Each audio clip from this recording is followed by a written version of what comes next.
काबीना का इजलास है, वो कमीशन ऑफ इंक्वायरीज एक्ट के तहत कमीशन अपॉइंट कर सके। जिनके साथ ज्यादतियां हुई है, सबसे खान साहब की तरफ से हमारी ये दरखास्त है कि वो अपना एक वीलॉग करे। वज़ीर आज़म ने चीफ जस्टिस पाकिस्तान और उनके साथी जजेस को ये यकीन दहानी कराई है कि जो इदारा जाती मुदाखलत है वो बिल्कुल नहीं होनी चाहिए। 6 अप्रैल को 10 बजे रात परेड ग्राउंड में पाकिस्तान तहरीक इंसाफ का मुश्तरक जलसा होगा। कोशिश होगी वज़ीर आज़म साहब की कोई नेक नाम गैर जानिबदार कोई रिटायर्ड अदालती शख्सियत जो है उन्हें रिक्वेस्ट की जाए कि वो इस कमीशन को हेड करे। जस्टिस साहब को खान साहब की तरफ से एक लेटर भी भेजेंगे आए और कैदी 804 का साथ दें, कैदी 804 की रिहाई और मैंडेट की रिकवरी के लिए। अस्सलाम वालेकुम नाज़रीन, आप रूबरू प्रोग्राम देख रहे हैं और मैं हूं आपका मेज़बान शौकत फराचा। 6 जजेस का ख़त पाकिस्तान में अभी तक रिपल्स क्रिएट कर रहा है। आज तो हुकूमत ने ऐलान किया कि एक रिटायर्ड जज पर मुश्तमिल कमीशन बनाया जाएगा इंक्वायरी एक्ट के तहत, जो कि इस मामले की तहकीकात करेगा। पीटीआई ने फ़ौरन ही इस ऐलान को मुस्तरद कर दिया। वज़ीर आज़म मियाँ शहबाज शरीफ ने आज चीफ जस्टिस ऑफ पाकिस्तान काजी फ़ायद ईसा साहब से मुलाकात की। वज़ीर आज़म ने तो वाज़े तौर पर कह दिया कि कहीं भी इदारा जाती मुदाखलत नहीं होना चाहिए। दूसरी तरफ बानी पीटीआई खान साहब ने भी बैरिस्टर गौहर खान के ज़रिए पैगाम भेज दिया कि जिन जिन के साथ इस तरह की ज़्यादतियाँ हुई हैं वो अपना वीलॉग करें, एक 1.5 मिनट का, और फिर सोशल मीडिया पर डालें। शेर अफजल खान मरवत ने तो इतवार के रोज़ पेशावर में पाकिस्तान की सबसे बड़ी रैली निकालने का ऐलान किया और 6 अप्रैल को इस्लामाबाद के परेड ग्राउंड में भी जलसे का ऐलान किया। अब परमिशन परेड ग्राउंड में जलसे की किसने देनी है? वहाँ परेड होती है बाकायदा। पिछली बार जब ये जलसा हुआ था तो उस वक्त तो मिनिस्ट्री ऑफ डिफेंस से इजाज़त ली गई थी। हम मुल्की मामलात पर बात करेंगे। इंतहाई मुअज़्ज़ज़ मेहमान आज मेरे रूबरू हैं। जनाब सेनेटर जाहिद खान साहब, अवामी नेशनल पार्टी के मरकज़ी सेक्रेटरी इत्तलात, बहुत शुक्रिया। जनाब आतिफ खान साहब, रुकन कौमी असम्बली पीटीआई, बहुत शुक्रिया जी, आप तशरीफ़ ले आए। मुझे बड़ी खुशी हो रही है ज़ाती तौर पर कि आप हमारे स्टूडियो में आए। और जनाब चौधरी कमरुज़्ज़मान कारा साहब, नाज़रीन हमारे साथ टेलीफोन लाइन पर होंगे। सेनेटर साहब अगर इजाज़त दें तो मैं कारा साहब चूँकि दूर हैं, मैं उनसे बात का आगाज़ करता हूँ। अस्सलाम वालेकुम चर साहब। जी वालेकुम अस्सलाम। अब बहुत शुक्रिया जी। 6 जजेज़ ने अपना ख़त लिखा था, उन्होंने कंसर्न शो किए थे। आज हुकूमत ने रिटायर्ड जज साहब पर एक कमीशन बनाने का ऐलान किया। क्या इससे मामला हल हो जाएगा? फैजल साहब, मामला तो कितना हल होगा ये तो वक्त बताएगा, लेकिन इस मामले को इंक्वायर करने का यही एक तरीका हो सकता है ना। आप हाजिर सर्विस जजेस की बात कर लेंगे या रिटायर्ड जजेस की बात कर लेंगे, कमीशन दोनों सूरतों में रिकमेंडेटरी होता है। हाजिर सर्विस जज के ऊपर अगर कमीशन बनेगा तो वो अदालत तो नहीं होगी, वो भी कमीशन होगा। जी जी जी। और रिटायर्ड जज पे बनी जो अदालत कमीशन होगा वो भी कमीशन होगा। और कमीशन ऑफ इंक्वायरी के तहत वो अपनी रिपोर्ट जो है वो हुकूमत वक्त को फाइल करेगा, तो वो अदालत को फाइल नहीं करेगा। कुछ कमीशन वो होते हैं जो अदालतें बनाती हैं और सुप्रीम कोर्ट या हाई कोर्ट वो कमीशन अदालत को रिपोर्ट करते हैं किसी केस के अंदर। सो हमारे यहाँ ये आम तस्वर है, हुकूमत वक्त के पास यही एक ऑप्शन था। अब इस मामले को इंक्वायर या इन्वेस्टिगेट होना चाहिए। रही बात हमारे मुल्क के अंदर एक बड़ा पुराना तारीखी माजी है इससे मदाखलती अमल का। इस मदाखलती अमल के जरिए भी अदालतों का रोल खराब हुआ, उनके किरदार के ऊपर दाग आए, और इसके बगैर भी हुआ। लेकिन कायरा साहब, इधर तो एक और भी एलिमेंट आ गया ना, वकला तंजीमें आ गई, पाकिस्तान बार काउंसिल की स्टेटमेंट आ गई, सुप्रीम कोर्ट बार एसोसिएशन, सूबाई बार एसोसिएशन के बयानात आ गए। सर वो ना भी आते तो देखे ना, 6 जजेस ने कहा, उन जजेस का कहना ही काफी है। उसके ऊपर सुप्रीम कोर्ट ने भी फुल कोर्ट रेफरेंस किया है, फुल कोर्ट उन्होंने अपनी मीटिंग की है, कल भी हुई, आज भी हुई। प्राइम मिनिस्टर साहब भी गए, उनको मिले आज चीफ जस्टिस साहब जी जी। और उसमें यकीनन उसके अंदर होने वाली गुफ्तगू जो है वो सामने आ जाएगी। और ये कमीशन बना के इसको इंक्वायरी करके माजी को किस तरह करेक्ट किया जा सकता है और आइंदा के लिए खास तौर पे ये रास्ता बंद हो, यही मेजर इश्यूज होते हैं। लेकिन मैं तो ये गुजारिश कर रहा था कि जज साहिबान के ऊपर दबाव रहा, माजी का एक पूरी तारीख है, भुट्टो साहब के रेफरेंस में क्या है? जजेस ने कहा नहीं खुद कि हम दबाव में थे। और फिर ये बात भी कि जजेस ने दबाव के बगैर भी गलत काम किए, सिर्फ दबाव के तहत गलत काम नहीं किए, अदरवाइज अल्टरनेट मोटिव्स भी थे जिसके तहत किए। सो बहुत सारे इस तरह की मिसालें हैं, बहुत सारी मिसालें। इधर रुकिएगा प्लीज, इधर रुकिएगा। यही एक अच्छा काम है पराठा साहब कि इस मामले में कोई कमीशन ऑफ इंक्वायरी बन गया है, वो अपनी इंक्वायरी करे और फिर अल्लाह करे कि हम अपने मुल्क के मुस्तकबिल के लिए कम अज कम माजी को भी देखें, अगर उसमें करेक्शंस हो सकती हैं तो करें, और आइंदा के लिए ये रास्ता रुक जाए, फिर ये रुक जाए। इधर रुकिएगा, ये अच्छी बात आपने की। आतिफ खान साहब, आपकी पार्टी उन 6 जजेस की आवाज़ को और बुलंद करती रही, बल्कि सादा अल्फाज में कंधे से कंधा मिलाया आप लोगों ने। इंक्वायरी एक्ट के अंडर ये कमीशन बना, पीटीआई ने मुस्तरद कर दिया। देखिए जी, पहले तो बहुत शुक्रिया आपका। ज़रूरी बात जो है, जिस तरह अभी कायरा साहब ने भी कहा कि माजी में भी दबाव का इक्का दुक्का हम सुनते रहते थे, वक्तन फ़ौक्तन कहीं वीडियो आ गई, कहीं ऑडियो आ गई, कहीं जुल्फ़िकार अली भुट्टो को शहीद किया गया, फांसी दे दी गई, कहीं एक तरीके से कहीं दूसरे तरीके से। लेकिन ये इस दफ़ा डिफरेंट और बहुत ज़्यादा सीरियस इस वजह से है कि कोई रिटायर्ड जजेस नहीं है। बाज़ औक़ात लोग रिटायर हो के भी बातें ओपन कर देते हैं, लेकिन ये सर्विंग 6 जजेस हैं और हाई कोर्ट के जजेस हैं, इस्लामाबाद हाई कोर्ट के, और उन्होंने रिटर्न में लिख के दिया है। तो इसको हमें देखें, मतलब ये मामूली चीज़ नहीं है, ये एक बहुत सीरियस, मेरे ख्याल में जुडिशरी का सारा, जब तक देखें एक चीज़ छुप छुप के हो रही होती है वो तो चले ठीक है, लेकिन एक चीज़ सामने आ भी जाती है, फिर उसका भी अगर आप इलाज नहीं निकालते तो फिर तो आप जो मौजूदा सिस्टम है उसको भी तबाह कर रहे हैं ना। सबसे बड़ी बात यह है मेरे ख्याल में, इल्ज़ाम किस पे है, सही या गलत बाद में पता चलेगा। इल्ज़ाम किस पे है?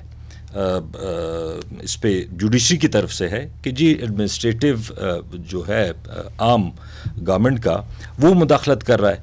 अभी उसी ने एक कमीशन बना दिया है, वो भी रिटायर्ड जज के अंडर। तो ये तो मतलब ना करने वाला काम है। मेरे ख्याल में इतना इम्पॉर्टेंट है कि इसमें सुप्रीम कोर्ट के चीफ जस्टिस साहब को खुद सारों को मिल के इस पे लेना चाहिए, एक सुमोटो नोटिस लेना चाहिए, उनको ये चीज़ हल करनी चाहिए, क्योंकि ये मामूली बात नहीं है। ये जो इंक्वायरी कमीशन एक्ट है ये बना ही इसलिए है, एक पार्लियामेंट का पास करदा कानून है और इन्हीं मामलात के लिए है। एग्जेक्टिव की आपने बात की, prime minister is the chief executive of all administrative setup. तो प्राइम मिनिस्टर तो कह रहे हैं कि इदारा जाती मुदाखलत नहीं होनी चाहिए, वो तो खुद कह रहे हैं। अब देखें उस सेंटेंस पे भी मुझे एतराज़ है कि नहीं होनी चाहिए। ये तो मैं अगर बाहर बैठा हूँ, मेरे पास कोई इख्तियार नहीं है, तो मैं ये बात करूंगा ना कि नहीं होना चाहिए। उनको तो ये स्टेटमेंट देनी चाहिए कि नहीं होगी। पीएम कह रहा है ना, नहीं, वो कह रहे नहीं होनी चाहिए। देखिए चीफ जस्टिस को जाकर कहीं प्राइम मिनिस्टर देखें, मुझे इस पे बिल्कुल भी सिंपल सी बात है। अच्छा। इतना सीरियस मैटर है कि इसको आप कह रहे हैं कि कानून के मुताबिक है ना जो कमीशन है, तो ये सुमोटो भी कानून के मुताबिक है 184(3) के अंडर। वो इससे बड़ा, मतलब अगर छोटी छोटी चीजों पे पहले लिया जा चुका है तो इतनी बड़ी चीज पे तो जो कायरा साहब फरमा रहे हैं कि अगर सुप्रीम कोर्ट का जज भी हो, वो है तो जज, बेशक आप रिटायर्ड ले लें या आप इंक्वायरी कमीशन एक्ट के तहत नहीं मानेंगे। इन्होंने फिर रिपोर्ट करना है गवर्नमेंट को, ठीक है, जिन पे एतराज है, ठीक है, ठीक है, ठीक है, उन पे एग्जेक्टिव पे एतराज है, एग्जेक्टिव को रिपोर्ट करना है और रिकमेंडेशंस होंगी। तो इससे अच्छा नहीं है कि वंस एंड फॉर ऑल ये मामला सेटल हो जाए। और कायरा साहब खुद भी कह रहे हैं कि जी भुट्टो साहब के साथ इस तरह हुआ था, नून लीग वाले कह रहे हैं कि जी फलाने दौर में इस तरह हुआ था। तो JIT जो तहकीकात अच्छी बात नहीं है कि अगर सुप्रीम कोर्ट सुमोटो ले और वही खुद इन्वेस्टिगेशन कराए और वही फिर उस पे, यानी सुमोटो नोटिस से लेस कुछ कबूल नहीं है। आप थोड़ा डिसएग्री कर रहे थे आप। मुझे ये मैं साथ ये भी बता दूं कि कल शौकत सिद्दीकी साहब बैठे हुए थे, जज साहब, वो उन्होंने एक सवाल उठाया कि जब मेरे खिलाफ सारा कुछ हो रहा था तो ये जजेस उस वक्त तो खामोश थे। यही तो मैं कहने वाला था। देखिए शौकत सिद्दीकी के साथ जो कुछ हुआ तो ये जजेस साहिबान नहीं बैठे थे, उस वक्त हुकूमत किसकी थी? जो आज हम कह रहे हैं, देखिए हम अपने उपादान ढूंढ रहे हैं। हम जो सियासतदान होते हैं ना, हम अपने लिए कोई रास्ता ढूंढ रहे हैं कि हम किस तरीके से दूसरे को हिच कर दें ये हमारा यही काम है। अभी पीटीआई का काम तो ये नहीं है, वो तो जजेस का मामला है। अगर वो जजेस सेटिस्फाइड नहीं है, उस कमीशन से नहीं सेटिस्फाइड होगा तो दोबारा करें। हम एक असूल के तहत ये कर रहे हैं सारा। देखिए जी, उसूल तो उस वक्त कहाँ उसूल गए थे कि जब शौकत सिद्दीकी के साथ जो कुछ हो रहा था, जब उसको फिर और उस वक्त की जो चीफ जस्टिस है उसने जो ज्यादती की थी, पहले तो उसको कटोरे में लाके खड़ा करना चाहिए थे ना। अब उसको बहाल किया गया। ये जो माजी का, अगर आप माजी देखें, वो कौमें तरक्की करते हैं जो माजी से सबक सीखे। हमने तो आज तक सबक नहीं सीखा। मुझे आप ये अब सीख लिया जाए। मैं हाँ, अब की बात मैं कर रहा हूँ। आपकी इमरान खान साहब जब कुर्सी से उतरा तो वो ये कह रहा था कि जी मेरे लिए जो बिल मुझे पास करना होता था या अमेंडमेंट करनी होती थी तो मैं एजेंसीज को करता था, वो मेंबर लेके आते थे। ये उसका अपना कहना है कि नहीं कहना है? अब वो कॉन्फिडेंस भी लिया था सेनेट इलेक्शन के बाद, जब गिलानी साहब ने हराया था डॉक्टर। तो फिर आप मुझे बता दें कि एक बंदा खुद ये सब कुछ कर चुका हो तो उसको तो पता है कि कहाँ से कुछ हो रहा है। मैं तो शहबाज शरीफ या हुकूमत को सपोर्ट नहीं कर रहा हूँ। जो कुछ हो रहा है गलत हो रहा है, लेकिन इस मुल्क में इस जज साहिबान को जिसने ये किया है ना, उनको खुद एक्शन लेना चाहिए था। अगर इसमें इतना जुर्रत नहीं है तो फिर छोड़ दे, घर जाके बैठ जाए।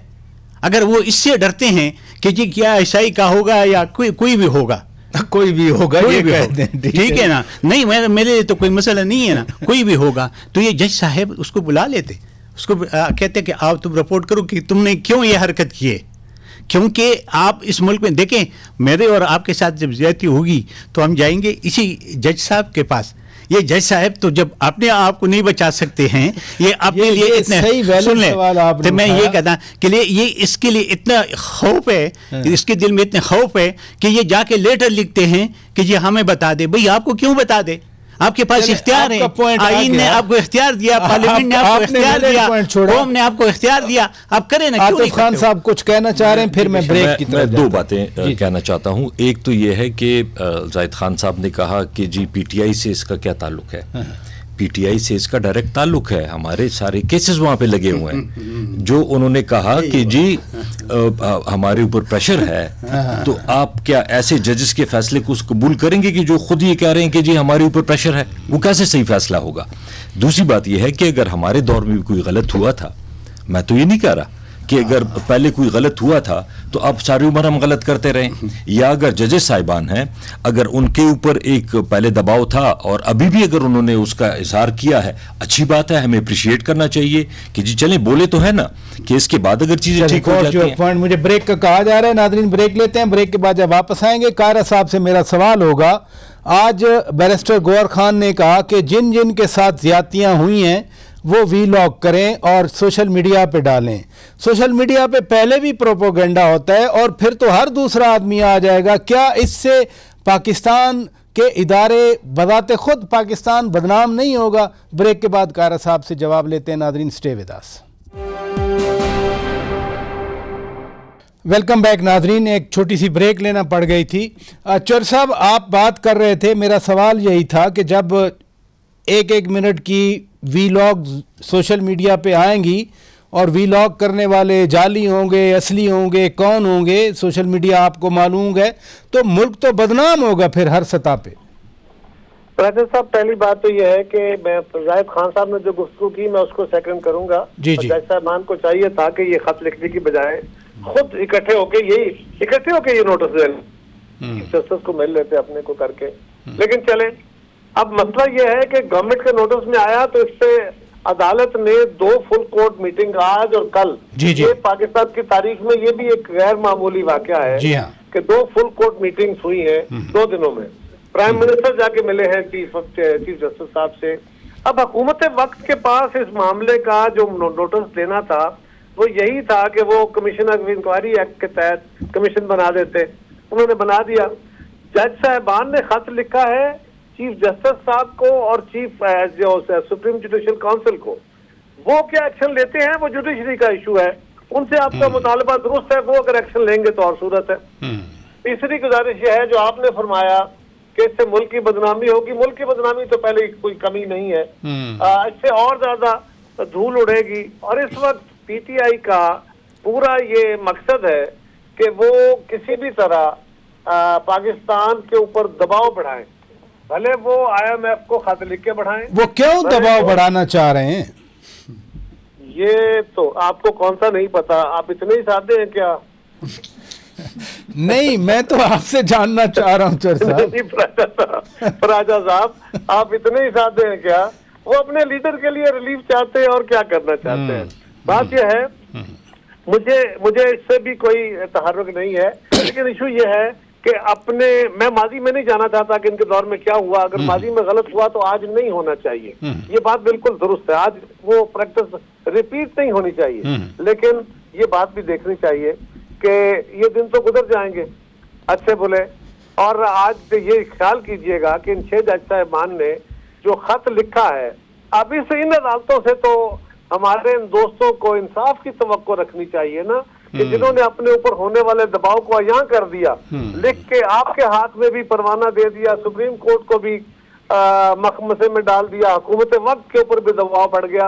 अब ये 6 जज तो आपको इंसाफ देंगे, तवक्को आपको ये करनी चाहिए और रखना ये चाहिए कि पाकिस्तान को और हुकूमत को अलग अलग करके फैसले करें। आप अगर IMF को खत लिख के या यूरोप या अमेरिका में जाके IMF के दफ्तरों के बाहर जाके एहतजाज करना हक है, लेकिन अगर आप हुकूमत पाकिस्तान को दबाव में रखें तो और बात।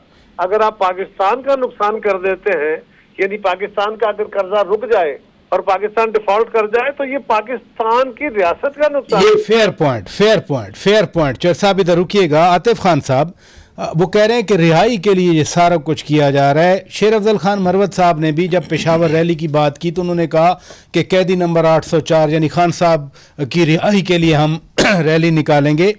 पाकिस्तान का एक अदालती अमल है, ना तो पेशावर की रैली उसको इन्फ्लुएंस कर सकती है, ना IMF या यूरोपियन यूनियन की जो बात हुई, तो फिर इसका क्या मकसद है? देखिए, पाकिस्तान का बदकिस्मती से अदलिया का जो राह है, ANP के अपने तहफ़्फ़ुज़ात हैं अदलिया के किरदार पे, पीपल्स पार्टी फरमा रहे हैं। हमारे तो ये सामने जो ख़त आया है तो उस पे तो आप 100% रिलाई नहीं कर सकते कि या तो ये है कि कोई ऐसा सिस्टम होता जो सारे लोग कहते या आवाम भी कहती कि जी ये बिल्कुल ठीक सिस्टम है और यहाँ से आपको इंसाफ मिलेगा, तो हमें तो कोई मसला नहीं है। लेकिन अगर जब लोग ख़ुद कह रहे हैं कि जी हमारे ऊपर दबाव होते हैं, तो हम फिर ज़ाहिरी बात है फिर हम कहाँ जाएंगे। अगर अदालतें कह रही हैं कि जी हम ठीक फैसले नहीं कर सकते, हम दबाव में आके ये फैसले करते हैं और जो माजी में होता भी रहा है, ये नहीं कि नहीं होता रहा, तो ज़ाहिरी बात है हम अपने लिए तो कुछ ना कुछ आप इसकी वजह ज़रा 1 मिनट अगर मुझे दें कि देखें जो भी हुआ PTI के साथ, ये जो लोग कंपेयर करते हैं 18 को और 24 को, 18 में कोई गलत हुआ मैं उसको डिफेंड नहीं करूँगा, लेकिन देखें उसकी इंटेंसिटी का फ़र्क है। 10-12 हज़ार लोग PTI के पकड़े गए, कितने नून लीग के लोगों से नॉमिनेशन पेपर्स छीने गए, कितने वकीलों के सामने से प्रोपोजर सेकेंडर को उठाया गया, एक रैली, एक कॉर्नर मीटिंग, एक जलसा PTI को पंजाब में नहीं करने दिया गया। तो अगर 18 में उनके साथ ज़्यादती हुई थी बकौल उनके, लेकिन उनको तो उनसे निशान नहीं लिया गया था। ये सारी चीज़ें हैं जो फ़र्क हैं। तो अगर हमारे साथ ये चीज़ें हुई हैं और हम एहतजाज भी ना करें और अदालतों का आपके सामने है, तो हम और क्या करें, आप बताएं। जी जाहिद खान साहब, एक और पहलू भी है ना जो मैं कायरा साहब से भी जानने की कोशिश कर रहा था। आपकी 2008-13 में पीपल्स पार्टी के साथ आपकी इत्तेहादी हुकूमत थी, वकला तहरीक जनरल मुशर्रफ के खिलाफ भी आई थी। अब चूंकि ये वकला तंजीमें बात कर रही हैं, कहीं आपको वो तो रिपीट नहीं नज़र आ रहा? देखिए एक बात, उस वक्त अगर आपको याद है तो वहाँ एक डिक्टेटर बैठा हुआ था, कोई सिविल गवर्नमेंट या पार्लियामेंट से थी नहीं, तो इसलिए अगर वो चीज़ कामयाब रहा वो कला के, और उससे सारी पॉलिटिकल पार्टीज ने साथ दिया था। आपको याद है कि मैं खुद भी, मेरा तो हाथ भी जख्मी हो गया था सुप्रीम कोर्ट के सामने। नहीं, सदर साहब आसिफ जरदारी थे जब गुजरांवाला तक रैली आ गई थी। वही उस वक्त तो डिक्टेटर नहीं, सुने ना, स्टार्ट तो डिक्टेटर के टाइम से हुआ था ना, याद है ना। वो फिर जा रहा था और उसमें चौधरी इफ्तिखार का मसला था कि उसको बहाल करे। पॉलिटिकल पार्टी सारी जो उनके इनके साथ जब हम बैठे भी हुए थे ना, पीपल्स पार्टी तो हमने भी इनको कहा था कि उसको बहाल कर दे। ये क्योंकि यहाँ पे अगर आपकी जुडिशली आज़ाद नहीं होगी तो ये मुल्क चल नहीं सकेगा।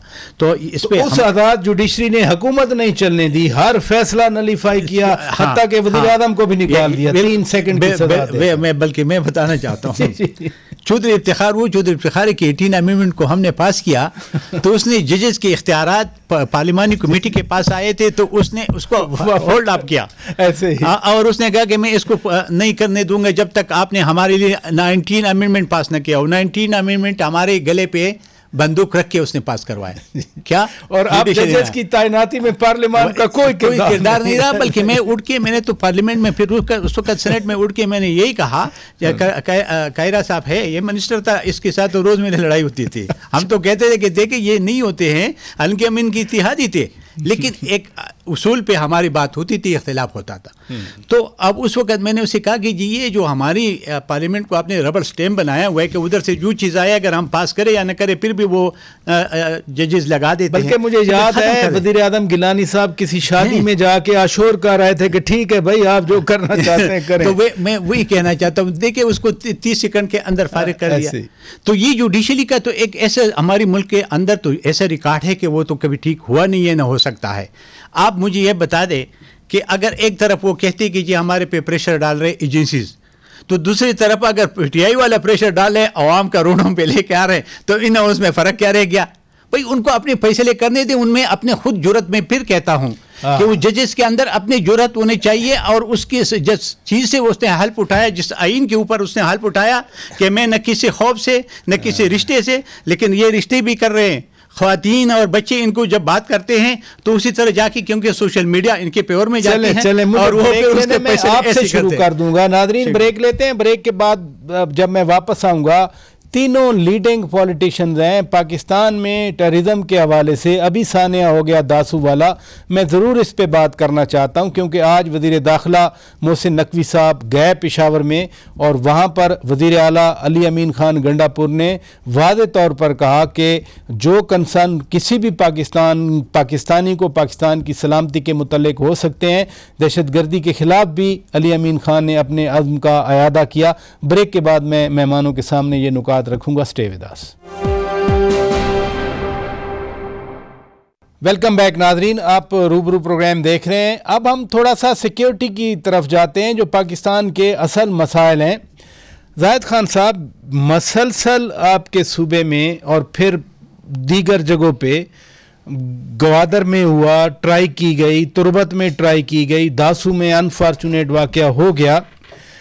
आप अमूमी तौर पर डालते हैं कि जी टीटीपी के साथ पीटीआई ने मुआहदे किए थे और टीटीपी स्ट्रेंथन हुई। आज तो अली अमीन खान गंडापुर ने वादे कर दिया कि जो किसी और पाकिस्तानी का दहशतगर्दी के खिलाफ कंसर्न है, हमारा भी वही कंसर्न है। मुझे ये बता दें कि जो अली अमीन साहब के साथ जो उनका स्पोक्समैन बेटे बैरिस्टर, क्या नाम है उसका, मोहम्मद अली सैफ साहब, ये मुज़ाकरात उसने की थी।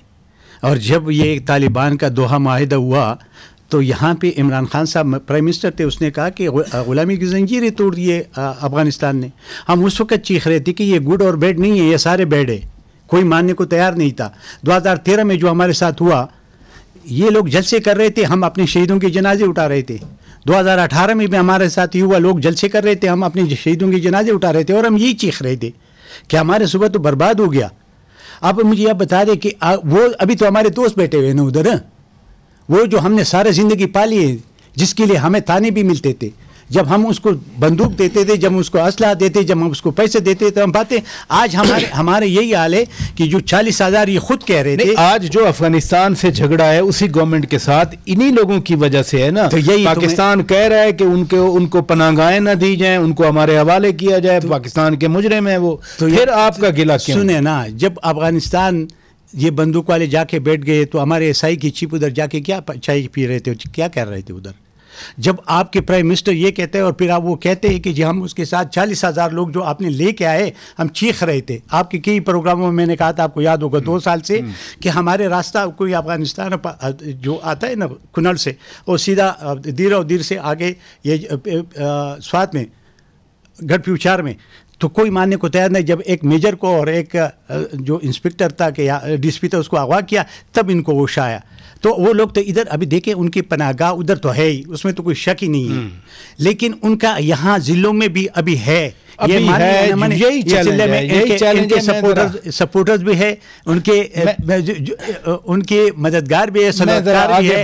और ये मैं आखिरी बात करूं कि जब ये हम लोगों ने खुद किया है, अब अगर हम चीख रहे तो पहले उन लोगों से पूछा जाए, उनको बुलाया जाए कि आपने यह माहिदा कैसे किया था, क्यों किया था। मैं जरा आगे बढ़ता हूँ। आतिफ खान साहब, एक और एंगल भी है, दासू वाला अटैक खास तौर पर जो चाइनीज पे हुआ, अभी तक तो किसी ने जिम्मेदारी भी नहीं ली, लेकिन भारत का रवैया सामने आया, कनाडा में आया, फिर वो अमेरिका में उन्होंने अब तो तस्लीम किया, साथ कह दिया कि जी ये रोग एजेंट्स हैं। हालांकि जो रॉ है, रॉ के ये अपने लोग हैं, और नरेंद्र मोदी के नीचे तो ये कोई नई पॉलिसी बनी है कि रोग एजेंट्स के नाम पे वो खुद ऑपरेट कर रहे हैं।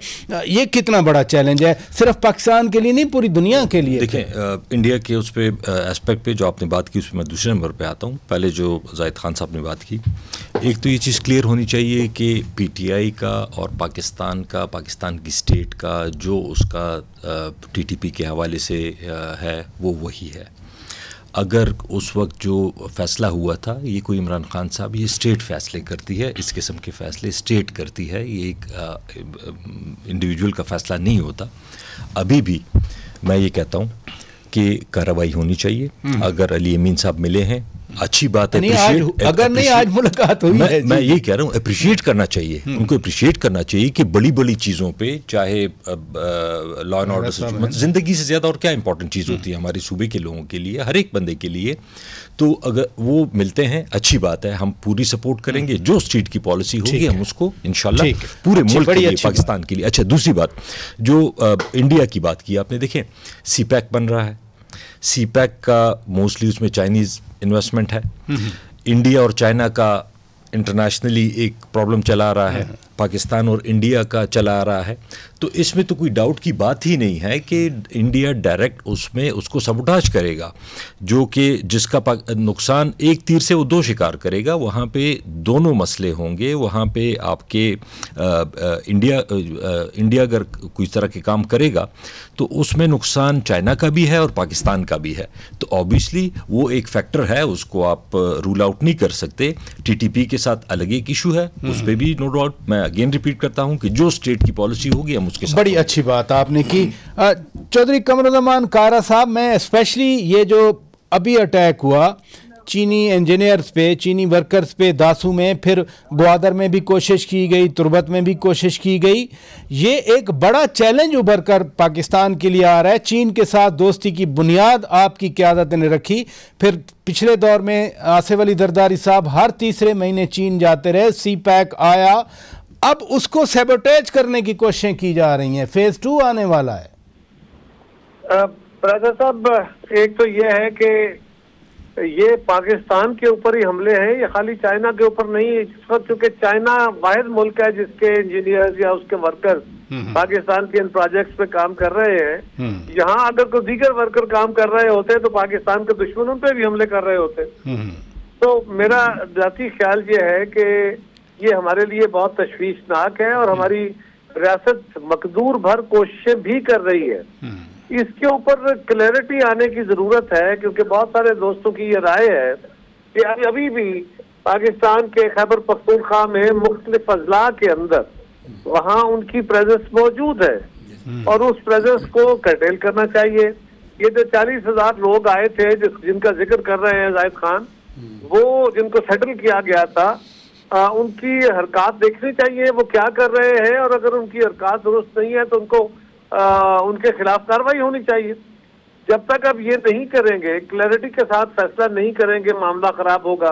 पाकिस्तान की सिपाह के ये तो हमारे भाई हैं, लेकिन पाकिस्तान की फौज के अफसर और जवान, पुलिस के, रेंजर्स के, बाकी इदारों के सिविलियंस हमारे रोज शहादतें पा रहे हैं और ये तादाद बढ़ती जा रही है। और मेरा ख्याल है जो अफगानिस्तान के अंदर पाकिस्तान की फोर्सेज ने जायज अपना फैसला करके जो इकदाम किया, उसके भी रिएक्शन आने हैं। हमें तगड़े होके हौसले के साथ, ये तवील लड़ाई है और हमने ये अपने नस्लों के अंदर, ये सोचों के अंदर बड़ी दूर तक इसको बसा दिया है। ये वही अफगान जंग के असरात हैं, ये वही जो मुलायत को हमने हथियार पकड़ा के और जत्थे बना दिए थे, आज उसी माइंड सेट का हमें सामना है और उस माइंड सेट से पता नहीं हमारी कब तक नस्लें लड़ती रहेंगी। बहुत शुक्रिया जनाब चौधरी। 2 सेकंड दे दें, मैं सिर्फ ये कहना चाहता हूँ कि देखिए जब तहरीक तालिबान अफगानिस्तान उधर बैठ गए तो जब जेलें तोड़ी गई तो जेलों के अंदर कौन से लोग थे? वही थे ना, TTP थे या दाइश थे या अलकायदा थे। वो जो वहाँ से निकाल दिए तो वो किधर चले गए? तो हम ये उनको कह रहे कि तुम्हारे दोस्तों से जो माहिदा हो रहा था तो उन दोस्तों से बात करो ना, क्यों नहीं कर? चलें, बहुत शुक्रिया जनाब सेनेटर जाहिद खान साहब, आप तशरीफ़ ले आए। जनाब आतिफ खान साहब बहुत शुक्रिया, आप तशरीफ़ ले आए। चौधरी कमरुज़्ज़मान कारा साहब बहुत शुक्रिया, आपने वक्त दिया। नाज़रीन इजाज़त दीजिए, खुदा हाफिज़।